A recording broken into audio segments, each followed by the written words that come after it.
The sun cast long shadows over the barren landscape of Cottonwood Creek as Elijah Carson rode into town, his weathered face bearing the marks of a decade spent wandering the frontier alone. The year was 1878, and the promise of a new beginning had drawn him to this dusty corner of Arizona territory, though hope was a luxury he'd long ago stopped affording himself. Elijah dismounted from his chestnut mare in front of the town's only saloon, his boots raising small clouds of dust as they hit the ground. His tall frame, lean but strong from years of hard living, drew curious glances from the locals. He paid them no mind as he secured his horse and adjusted his worn Stetson. The saloon's swinging doors gave way to a dimly lit interior thick with tobacco smoke and the sour smell of spilled whiskey. Elijah made his way to the bar, ordering a drink with a voice rough from disuse. The bartender, a portly man with a face as round as a full moon, slid a glass toward him. "New in town?" the bartender asked, wiping his hands on a stained cloth. Elijah nodded, taking a slow sip of the amber liquid. "Just passing through, looking for work." "Well, you've got timing, mister. Auctions tomorrow, might be some ranchers looking to hire." Elijah's brow furrowed. "Auction?" The bartender leaned closer. "Garrison estate. Old man died last month, left 3 daughters and a mountain of debt. Banks taking everything, land, cattle, even got papers saying the girls gotta work off the debt." He shook his head. "Shame, really, they're good folk." Elijah's grip tightened around his glass. "They're auctioning off people, not exactly legal slavery if that's what you're thinking." "Labor contracts," the bartender shrugged. "But around here ain't much difference. The Hammond sisters will likely end up separated. Oldest one's been fighting it tooth and nail." Elijah drained his glass, his mind working through what he'd just heard. "Where's this auction happening?" "Town Square, noon tomorrow." The bartender refilled his glass without being asked. "But unless you've got money to burn, it's just gonna be another sad story in a territory full of them." Elijah said nothing more, but as night fell over Cottonwood Creek, he found himself unable to sleep. The thought of 3 sisters being sold to the highest bidder gnawing at his conscience like a hungry wolf. Morning came with a blazing sun that promised no mercy. Elijah had spent the night in the livery stable, his bedroll laid out beside his horse. He rose early, counting the money he had saved from his last cattle drive. It wasn't much, certainly not enough to outbid a wealthy rancher, but he couldn't shake the feeling that he needed to be at that auction. By midday, a crowd had gathered in the town square. Elijah stood at the back, his hat pulled low. A wooden platform had been erected, and beside it stood a banker in a suit too fine for the frontier, sweating profusely as he arranged papers on a small table. "Ladies and gentlemen," the banker called out, his voice carrying across the square. "We gather today for the dissolution of the Garrison estate." Elijah watched as 3 women were led to the platform. Even from a distance, he could see they held themselves with dignity despite their circumstances. The oldest appeared to be in her mid-20s, her posture defiant as she glared at the banker. The middle sister seemed resigned, her eyes downcast. The youngest, barely more than a girl, trembled visibly. "First up for bidding are the labor contracts for the Garrison sisters," the banker announced. "Hannah, Henrietta, and Hazel, 5 years of service to pay off the family's considerable debts. We'll start with the oldest, Hannah." Hannah Garrison stood forward, her chin raised in quiet defiance. She wore a simple blue dress, mended in several places but clean. Her dark hair was pulled back in a practical bun, and her eyes, Elijah could see now that they were a striking green, scanned the crowd with unconcealed contempt. "$20, called a voice from the front. Elijah recognized Frank Miller, owner of the town's hotel, a man with a reputation for working his staff to exhaustion. "30, countered another voice. This time it was William Thornton, whose ranch sprawled across the valley. He was known to be fair but stern. The bidding continued, the price climbing steadily. Elijah watched as Hannah's expression grew increasingly desperate. When the bidding reached $60, he found himself stepping forward. $100, he called out, his voice cutting through the murmurs of the crowd. All eyes turned to him. The banker peered in his direction, clearly surprised by the new bidder. $100 from the gentleman in the back. Do I hear 110? Miller and Thornton both shook their heads. The price was too steep for a labor contract, even for 5 years, going once, going twice, sold to the man in the back. Elijah felt a moment of relief, quickly followed by panic. He had just spent nearly all his money, and now he was responsible for a woman he'd never even spoken to. But there were still 2 more sisters. Next, Henrietta Garrison, the middle sister, stepped forward. She was shorter than Hannah, with lighter hair and a softness to her features that her older sister lacked. $20, called out a new voice. Elijah recognized the town's blacksmith. 30, countered Miller, clearly determined not to leave empty-handed. Elijah had little left, but he couldn't bear the thought of the sisters being separated. $50, he said, his voice carrying across the square. The bidding stalled. The blacksmith looked disappointed but nodded in acceptance. Sold to the same gentleman for $50, the banker declared. Now came the youngest, Hazel. She couldn't have been more than 18, her face still holding the roundness of youth. Her hands twisted nervously in her skirt. $10, called a voice from the crowd, a man Elijah didn't recognize, with a hungry look that made his skin crawl. $20, Elijah countered immediately, reaching into his pocket for his last few dollars. $25, the stranger responded. Elijah's heart sank. He had nothing left to offer, but then another voice cut through the tension. $50 for the girl. All heads turned to see an elderly woman leaning heavily on a cane. Martha Jenkins, the widow who ran the general store, fixed the banker with a stern look. Mrs. Jenkins, are you sure? The banker began. I know what I'm about, she interrupted. $50. No one challenged her bid. The banker, looking somewhat relieved, brought down his gavel. Sold to Mrs. Jenkins for $50. As the crowd began to disperse, Elijah made his way to the platform where Hannah and Henrietta stood, their expressions a mixture of relief and uncertainty. Ladies, he said, removing his hat, my name is Elijah Carson. I guess I've purchased your contracts. Hannah's eyes narrowed. And what exactly do you expect in return, Mr. Carson? Elijah felt his face grow warm. Nothing improper, madam. I couldn't stand by and watch. What was happening here? A noble sentiment, Hannah replied, her voice cooling slightly, but forgiveness me for being skeptical. Men don't spend $150 out of the goodness of their hearts. Actually, Mrs. Jenkins bought your younger sister's contract, Elijah clarified. Hannah's eyes widened. Hazel, where is she taking her? To work in her store, I imagine. Mrs. Jenkins is a fair woman from what I hear. Hannah seemed to relax marginally at this news, but her guard remained firmly in place. And us, where are you taking us? Elijah hesitated. He hadn't thought that far ahead. I've got a small camp outside town. We can figure things out there. Henrietta spoke for the first time, her voice softer than her sister's. Do you have a ranch, Mr. Carson? No, madam. I'm between situations myself. Was heading to California when I stopped here. The sisters exchanged glances, and Elijah could read the silent communication between them. They were trying to determine if they'd gone from one bad situation to another. I give you my word, Elijah said earnestly. I'll see you safely settled. I won't hold you to these contracts. Hannah studied him for a long moment. Words are easy, Mr. Carson. Actions tell the true story of a man. The banker approached, clearing his throat. Your property is ready to be claimed, Mr. Carson. He handed over 2 pieces of paper, the labor contracts, signed and sealed. Elijah took them, aware of Hannah's eyes watching his every move. Without ceremony, he tore the contracts in half, then quarters, letting the pieces scatter in the dusty breeze. There, he said simply. You're not bound to me or anyone else.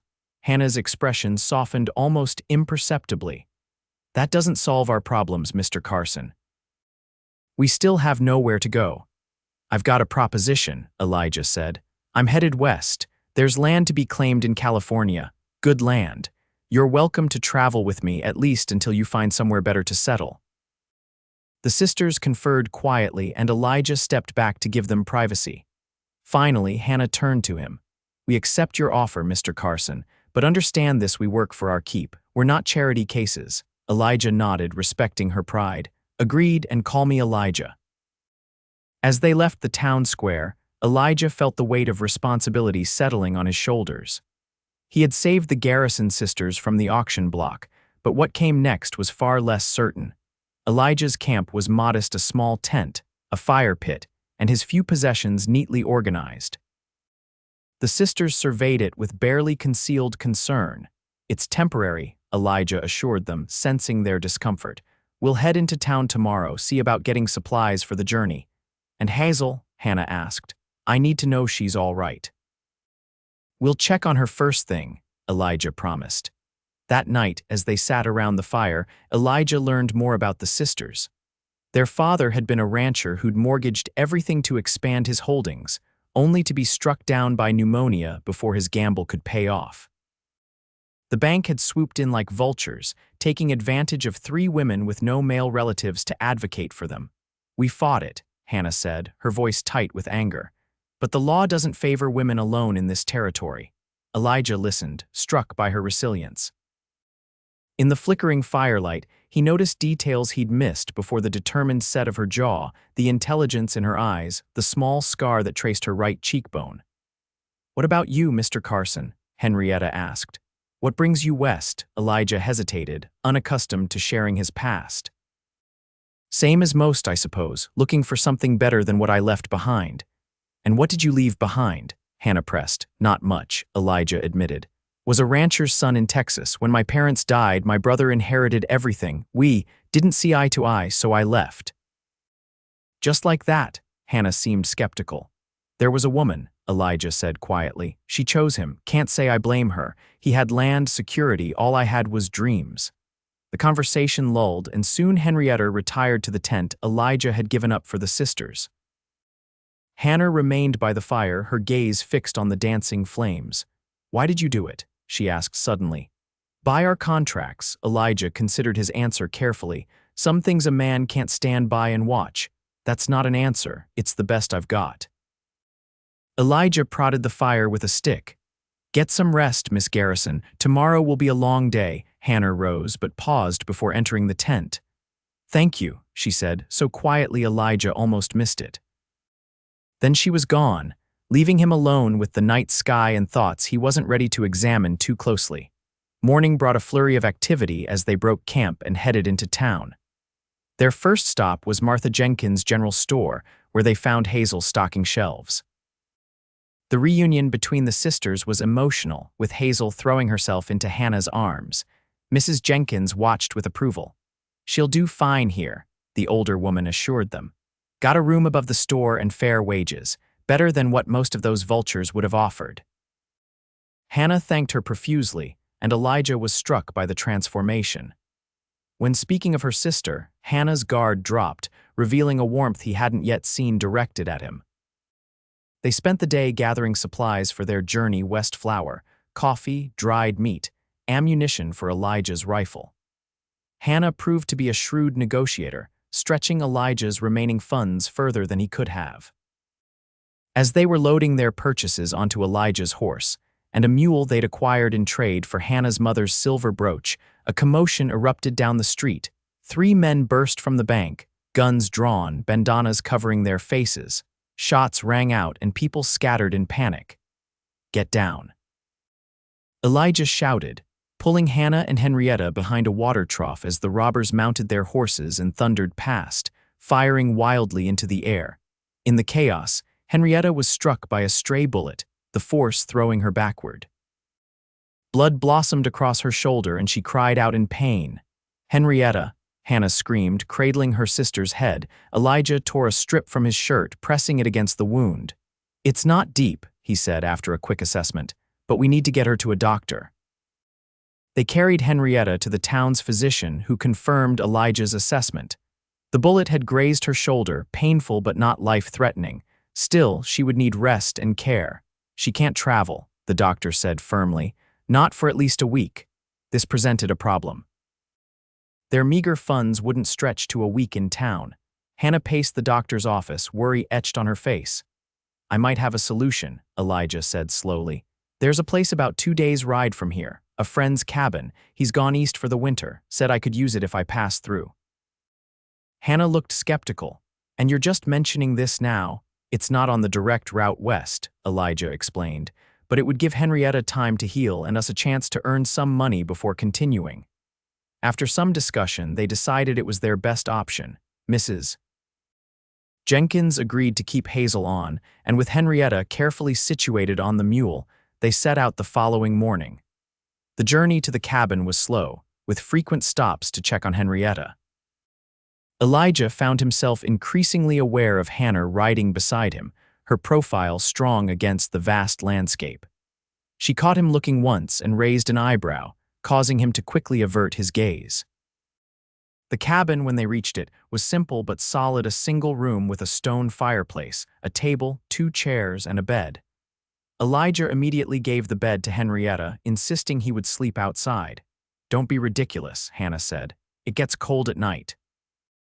You'll take shifts with me by the fire." The days fell into a routine.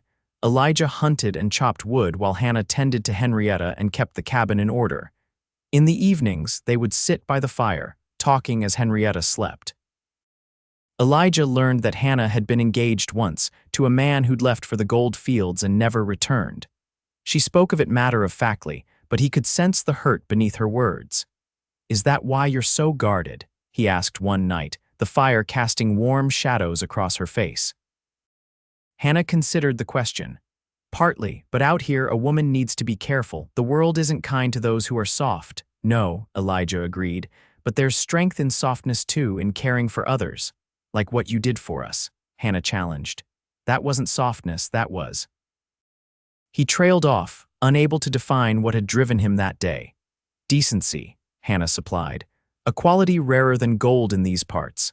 As Henrietta's strength returned, Hannah and Elijah ventured into a small settlement nearby seeking work.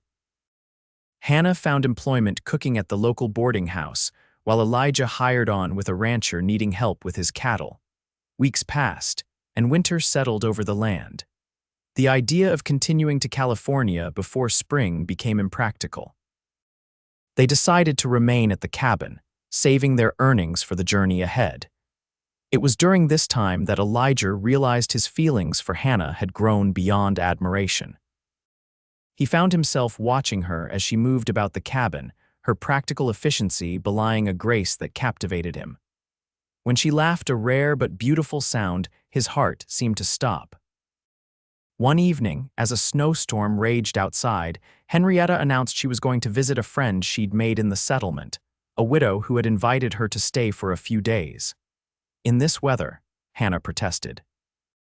"Jacob is coming with his sled," Henrietta said, her cheeks coloring slightly at the mention of the blacksmith's son who had taken a shine to her. "Besides, you two could use some time without me underfoot." Before Hannah could object further, there was a knock at the door. Jacob stood there, bundled against the cold, his sled waiting. "I'll take good care of her, madam," he assured Hannah, who finally relented with strict instructions for Henrietta to keep her shoulder warm.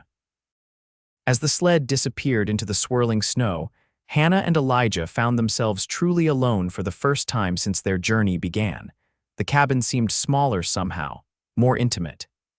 Hannah busied herself with dinner, while Elijah pretended to be engrossed in repairing a broken chair. "She likes him," Hannah said suddenly. Elijah looked up. "Jacob seems like a good man." "He is." Hannah stirred the stew thoughtfully. "Makes me wonder if we should stay. Henrietta could have a life here." "And you?" Elijah asked, his heart beating faster. "Could you have a life here too?"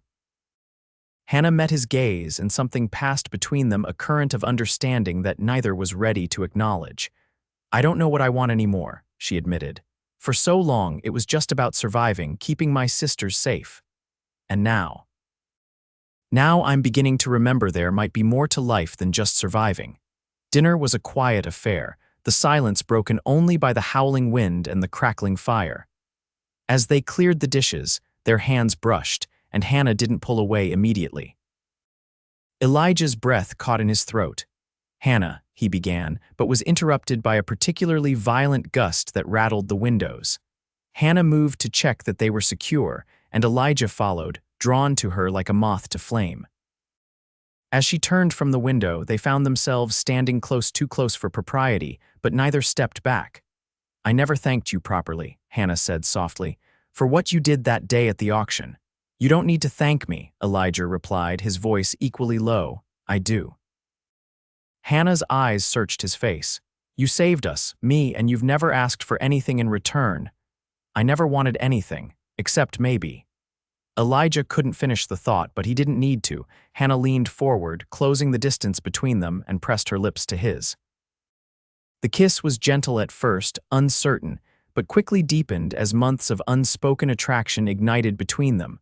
When they finally parted, both breathless, Hannah stepped back, her eyes wide as if surprised by her own boldness. "I shouldn't have," she began. Elijah shook his head. "Don't apologize, not for that."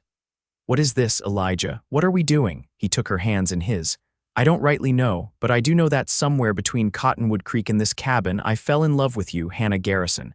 Hannah's expression softened. "I fought it," she admitted. "After David left for the gold fields and never came back, I swore I wouldn't give my heart away again. But you're different. You're a man of your word." "I am," Elijah affirmed. "And I'm giving you my word now that whatever happens, wherever we go from here, I'll stand by you. If you'll have me." Hannah's answer was another kiss, this one filled with a certainty that hadn't been there before. The storm raged for 3 days, keeping them snowbound in the cabin. They spoke of their pasts and their dreams for the future.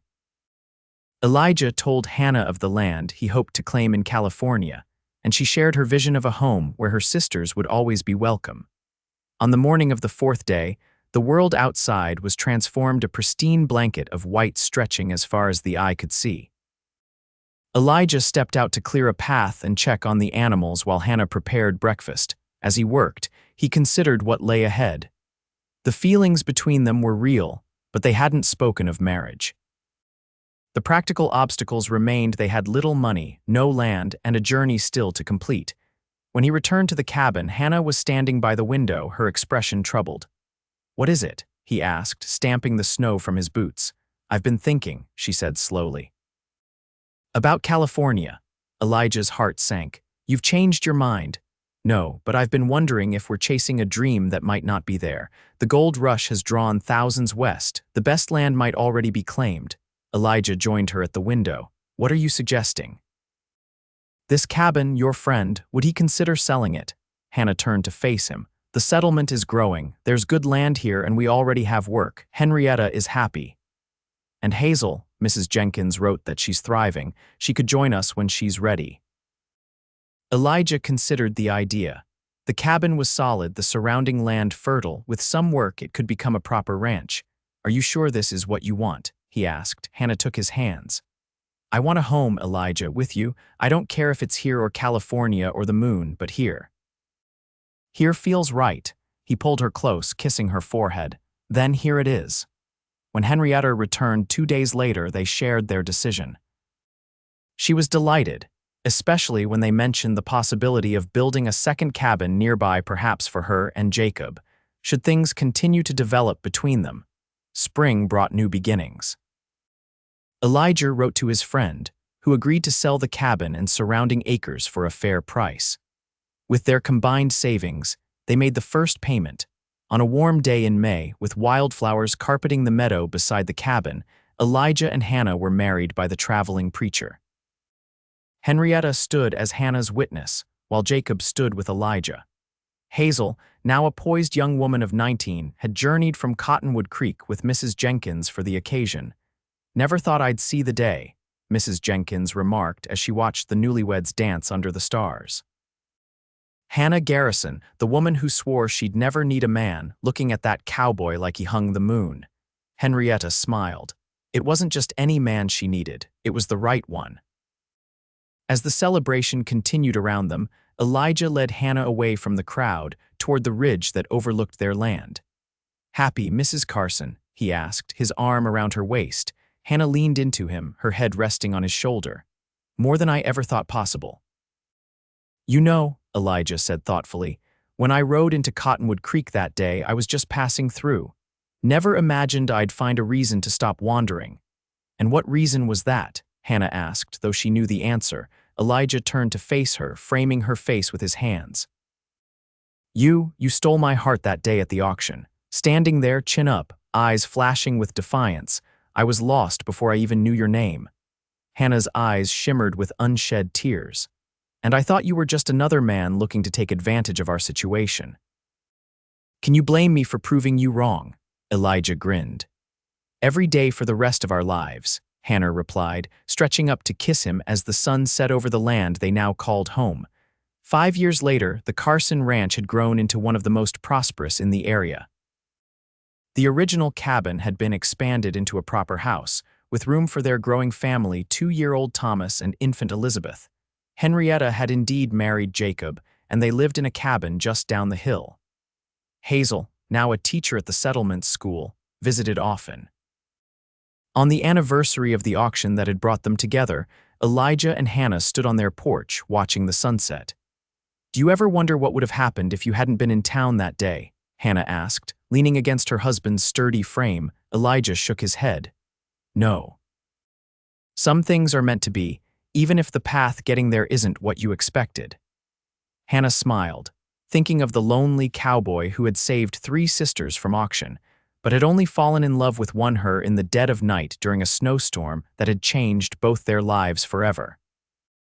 "I'm glad you found us," she said simply. Elijah kissed her softly. "No, Hannah, we found each other." And as the last light faded from the sky, they turned together toward the warmth of their home, the sound of their children's laughter a sweet reminder of how far they had come, and the precious life they had built together on a foundation of courage, sacrifice, and love that had begun with a single act of defiance against injustice in a dusty town square long ago.